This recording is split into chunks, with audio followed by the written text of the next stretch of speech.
সকালে ঘর ঝাড়ু না দিলে কি কোনো অমঙ্গল হয়? সকালবেলা নাকি পুরুষরা ঘুম থেকে ওঠার আগেই ঘর ঝাড়ু দিতে হয়। মহিলাদের সিজদা দেওয়ার নিয়মটা বলুন, আর সিজদা দেওয়ার সময় পেট উরুর সাথে লেগে থাকলে কি নামাজ হবে কিনা? ওযু করার পর প্রাইভেট অর্গানে হাত স্পর্শ করলে কি ওযু ভেঙে যাবে? বাথটাবে গোসল করতে প্রয়োজন থেকে অতিরিক্ত পানি খরচ হয়, এটা গোসল করলে কি পানি অপচয়ের গুনাহ হবে? অনেক সময় হাজব্যান্ডকে রাগ করে গজব দিয়ে ফেলি, পরে আফসোস লাগে, এতে কি গজব হাজব্যান্ডের উপরে পড়বে? তাহাজ্জুদ নামাজ কি ঘর অন্ধকার করে পড়তে হবে? এর কোনো ভিত্তি আছে কি? বাজারে যে বিভিন্ন নামি দামি ব্র্যান্ডের বডি লোশন এবং ক্রিম পাওয়া যায়, সেগুলো কি ওযু গোসল করার পর ব্যবহার করে নামাজ আদায় করা যাবে? মৃত ব্যক্তির জন্য দোয়া করার সুন্নাহ পদ্ধতি কি? আমি একজন দর্জি, মহিলাদের পোশাক তৈরি করি। আমি যদি কোনো মহিলাকে তার ইচ্ছা মতো ডিজাইন জামা বানিয়ে দেই আর সে যদি সেটা পরে বেগানা পুরুষের সামনে যায়, দেখি আমার পাপ হবে? নামাজে দাঁড়ানোর পর নাকি ডান পায়ের বুড়ো আঙ্গুল নাড়ানো যায় না, এটা কি সত্য? না, যেসব নারীর সন্তান প্রসবের 40 দিনের পরেও রক্ত প্রবাহ বন্ধ না হয়, তারা কিভাবে বাদবন্দি করবেন? আপনি একটা আলোচনা বলেছেন, রাগের মাথায় তালাক বললেও তালাক কার্যকর হয়ে যায়, এটা দেখে আমার স্ত্রী আমাকে তালাক দিয়েছে, আপনার কথার কোরআন হাদিসের আলোকে ব্যাখ্যা চাই। তাসনিম আরা তাশফিয়া জানতে চেয়েছেন, ওযু করে সাবান ধরলে কি ওযু থাকবে? কোনো অসুবিধা নেই, সাবান ধরলে ওযু থাকবে।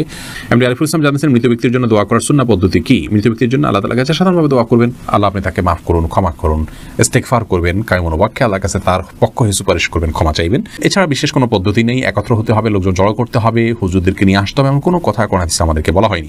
এরপরে প্রশ্ন করেছেন রিমি খান, আপনি জানতে চেয়েছেন, বাজারে যে বিভিন্ন নামি দামি ব্র্যান্ডের বডি লোশন এবং ক্রিম পাওয়া যায়, সেগুলো কি ওযু গোসল করার পর ব্যবহার করে নামাজ আদায় করা যাবে? নামাজ হবে কিনা? জি, নামাজ হবে ইনশাআল্লাহ বিইذنিল্লাহ। এমডি সালাউদ্দিন সবুজ জানতে চেয়েছেন, মানুষ মারা গেলে মাইকিং করা জায়েজ আছে কিনা?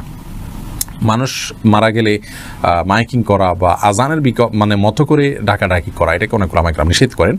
তবে জানাজা হবে বা মারা গেছে সংবাদ দেওয়াতে কোনো অসুবিধা নেই, যে আজকাল অনেক সহজ মাধ্যমে সংবাদ দেওয়া যেতে পারে। উম্মে সালমা রিহা, আপনি ইউটিউব চ্যানেলে প্রশ্ন করেছেন, অনেক সময় হাজব্যান্ডকে রাগ করে গজব দিয়ে ফেলি, পরে আফসোস লাগে, এতে কি গজব হাজব্যান্ডের উপরে পড়বে? না বোন, এর কারণে হাজব্যান্ডের উপর গজব পড়বে না। কোরআন কারীমের আয়াত থেকে স্পষ্ট বোঝা যায় যে রাগের মাথায় যখন মানুষ এই ধরনের বদদোয়া দিয়ে ফেলে, আল্লাহ রাব্বুল আলামিন সেগুলোকে বাস্তবায়ন করেন না, এবং তবে এটি একটা অন্যায় কাজ। মুমিন কখনো মানে কথায় কথা অভিসম্পাতকারী হতে পারে না। নবী করিম সাল্লাল্লাহু আলাইহি ওয়াসাল্লাম বলেছেন, ঈমানদার কখনো লাআন হয় না, লাআনত করবে, অভিসম্পাত করবে, বদদোয়া করবে কথায় কথা, এটি ঈমানদারের চরিত্র নয়। অতএব সবর এবং ধৈর্যের পরাকাষ্ঠা প্রদর্শন করতে হবে ভালো ঈমানদার হওয়ার জন্য। এসেছ রুবেল, আপনি জানতে চেয়েছেন আইডি থেকে, নামাজে দাঁড়ানোর পর নাকি ডান পায়ের বুড়ো আঙ্গুল নাড়ানো যায় না, এটা কি সত্য? না, এরকম কোনো কথা আমাদের জানা নেই, প্রয়োজন হলে নাড়ানো যেতে পারে। যদি কেউ আল্লাহর ওয়াস্তে কিছু চায় তাহলে কি দিতেই হবে? হুসাইন জানতে চেয়েছেন, জি, আল্লাহর ওয়াস্তে বা আল্লাহর নামে, আল্লাহর দোহাই দিয়ে কেউ চাইলে তাকে ফিরিয়ে দেওয়া উচিত নয়। যেসব নারীর সন্তান প্রসবের 40 দিনের পরেও রক্ত প্রবাহ বন্ধ না হয়, তারা কিভাবে বাদবন্দি করবেন? 40 দিন পার হওয়ার পরেও যদি রক্ত প্রবাহ বন্ধ না হয়, নেফাস বন্ধ না হয়, তাহলে সেক্ষেত্রে তারা সম্পূর্ণ স্বাভাবিকভাবে সকালে বাদবন্দিকে সম্পাদন করতে পারবেন। সেখানে কোনো, আজকাল তো অনেক কিছু ব্যবস্থা রয়েছে যাতে করে ব্লাড যেখানে সেখানে না পড়ে, সেই ব্যবস্থাপনা গ্রহণ করার পর তিনি এবাদতবন্দি স্বাভাবিক করতে পারবেন। 40 দিনের পরে আর তার ব্লিডিং হলেও তাকে নেফাস সে আক্রান্ত বা আপনার এটাকে আপনার প্রসব পরবর্তী যে ব্লিডিং বলা হয়ে থাকে, সেটির মধ্যে গণ্য করা হবে না। রিসান ভুঁইয়া, আপনি জানতেছেন, গরু ছাগলের বট খাওয়া কি জায়েজ? জি, এটা সম্পূর্ণ জায়েজ, তবে এটা যার যার রুচির ব্যাপার। কারোর যদি ভালো লাগে তিনি খাবেন, কারোর ভালো না লাগলে তিনি খাবেন না, একান্তই তার ব্যাপার। নামাজে আয়াতের অংশ পড়লে হবে কিনা যদি সূরা কাউসারের সমান হয়?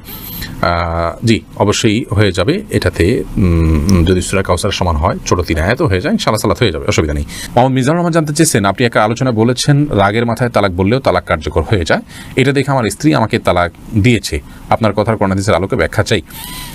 নবী করিম সাল্লাল্লাহু আলাইহি ওয়াসাল্লাম বলেছেন, সালাতুন জিদ্দুহুন্না জিদ্দুন ওয়া হাজলুহুন্না জিদ্দুন, 3টি কাজ মানুষ সিরিয়াসলি করলে যা হয়, দুষ্টুমি করে করলেও তা হয়, এগুলো ঘটে যায়, তোমাদের থেকে একটি হলো তালাক। অতএব তালাকের এই বিষয়টি খুবই সিরিয়াস, এটা স্পর্শকাতর।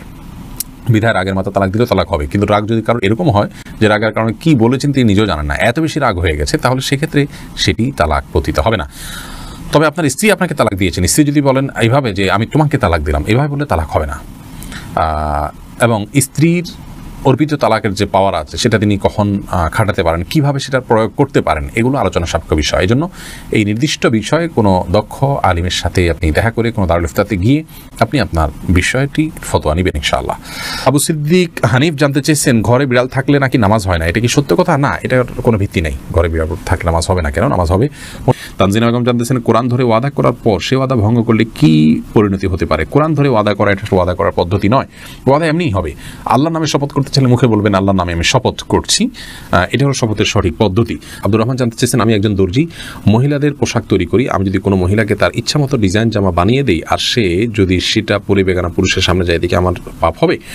যদি এমন হয় যে পোশাকটা বানানোই হচ্ছে পাপের কাজের জন্য আপনি জানেন, তাহলে সেক্ষেত্রে তাকে সহায়তা হবে তার সেটা তৈরি করে দিলে। সেজন্য এটি তৈরি করার ক্ষেত্রে আপনি ডিনাই করা উচিত, এতটুকু এখতিয়ার অধিকার আপনার থাকা উচিত এবং ইমানি গায়রত যেটাকে আবার ইমানি আত্মসম্মান বোধ সেটা আপনার থাকা উচিত।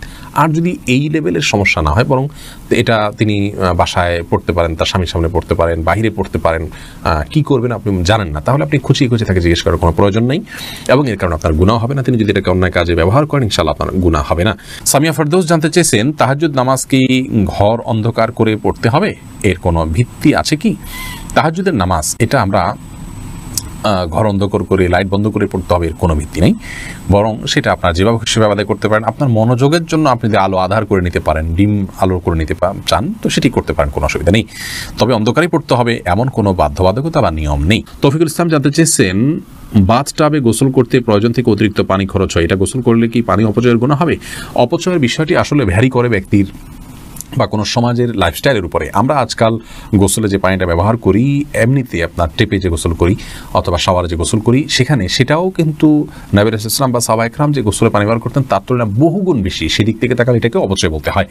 মূলত যেহেতু আমাদের এখন লাইফস্টাইলটা এই রকম যে আমরা আপনার এভাবে গোসল করি বা এই সিস্টেম আমাদের সমাজে রয়েছে, তো এর মধ্যে থেকে যতটুকু সম্ভব আমাদেরকে অপব্যয় বা অপচয় করা থেকে বেঁচে থাকার চেষ্টা করতে হবে। ধরুন আপনি বাথটাবে গোসলের জন্য যতটুকু পানি লাগে ততটুকু পানি ব্যবহার করলেন, এরপরেও প্রয়োজনে অপ্রয়োজনে আপনি টেপ ছেড়ে দিয়ে রাখলেন, সেটা অপচয় হবে।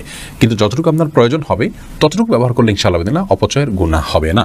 আর দীপু জানতে চেয়েছেন ওযু করার পর প্রাইভেট অর্গানে হাত স্পর্শ করলে কি ওযু ভেঙে যাবে? ইমাম আবু হানিফা রাহিমাহুল্লাহর মত অনুযায়ী ওযু ভাঙবে না এবং এর সপক্ষে অনেকগুলো দলিল এবং যুক্তি আছে, বিভিন্ন স্পষ্ট হাদিস রয়েছে। যদি অনেক ইমামদের মতে যদি কোনো আড়াল ছাড়া স্পর্শ মানে সরাসরি স্পর্শ করেন তাহলে সেক্ষেত্রে ওযু ভঙ্গ হবে। সোনিয়া আক্তার জানতে চেয়েছেন মহিলাদের সিজদা দেওয়ার নিয়মটা বলুন, আর সিজদা দেওয়ার সময় পেট উরুর সাথে লেগে থাকলে কি নামাজ হবে কিনা? জি, নামাজ হবে না। নারী পুরুষের সালাত নিয়ে যে মত পার্থক্য আছে এটাকে আমরা অনেক বড় করে দেখি, বিষয়টা এরকম বড় কিছু না। আপনার এখানে যারাই ইখতিলাফ করে থাকেন জাস্ট এখানে পদ্ধতির উত্তম অনুত্তমার বিষয়টা, নামাজ হওয়া না হওয়ার কোনো ইখতিলাফ এখানে নেই। লাবণ্য আপনি জানতে চেয়েছেন সকালে ঘর ঝাড়ু না দিলে কি কোনো অমঙ্গল হয়? সকালবেলা নাকি পুরুষরা ঘুম থেকে উঠার আগেই ঘর ঝাড়ু দিতে হয়। না বোন, এটা বানোয়াট কথা। হয়তো পুরুষ শাসিত সমাজে নারীদেরকে আপনার কোণঠাসা করে রাখার জন্য বা তাদেরকে কাজে লাগানোর জন্য কেউ তৈরি করেছে, এগুলোর সাথে ইসলামের কোনো সম্পর্ক